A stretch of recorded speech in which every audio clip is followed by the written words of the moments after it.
Microsoft எக்ஸலில் 365 XL 365ல் வந்து சீக்வன்ஸுங்கிற ஒரு formula வச்சு எப்படி வந்து டேட் எழுத போகிறோம். அதாவது எனக்கு எக்ஸாம்பிளுக்கு வந்து எனக்கு ஏ காலத்தில் 1லேருந்து 10 வரைக்கும் எனக்கு வந்து டேட் என்ட்ரி பண்ணணும். அதாவது ஏ காலத்தில் இப்போ ஏங்கிற காலத்தில் நம்ம இருக்கிறோம்.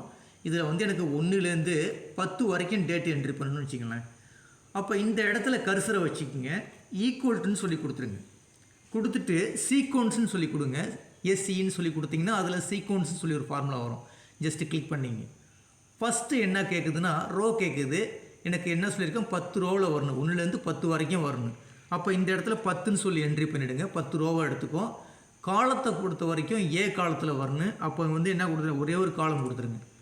அதே மாதிரி அடுத்து வந்து ஸ்டார்ட் கேட்குது. ஸ்டார்ட்டில் வந்து டேட்டுன்னு சொல்லி என்ட்ரி பண்ணுங்கள். டிஏன்னு சொல்லி அடிச்சிங்கன்னா அதில் டேட்டுன்னு சொல்லி வரும். டேட்டை போய் கிளிக் பண்ணிங்க. டேட்டை கிளிக் பண்ணோன்னா ஃபஸ்ட்டு என்ன கேட்குது பார்த்தீங்களா, இயர் கேட்குது. இப்போ எக்ஸாம்பிளுக்கு 20-25ன்னு வச்சிங்களேன். அடுத்து மந்த்து கேட்குது. எனக்கு எக்ஸாம்பிளுக்கு வந்து எனக்கு 10வது மாதம்னு வச்சிங்க. 10வது மாதம் டேட்டு வந்து எனக்கு 01ன்னு சொல்லி கொடுத்துங்க.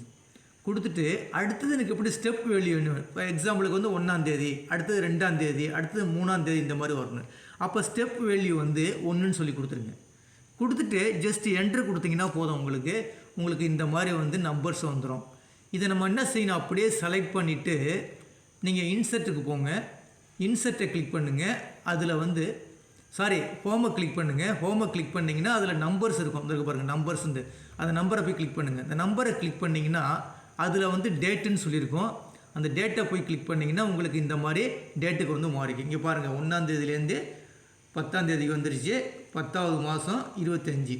இந்த மாதிரி நீட்டாக வந்து என்ன செஞ்சுக்கலாம், நீங்கள் வந்து சீக்வன்ஸ் ஃபார்முலா யூஸ் பண்ணி இந்த மாதிரி டேட்டு வந்து நீங்கள் என்ட்ரி பண்ணிக்கலாம்.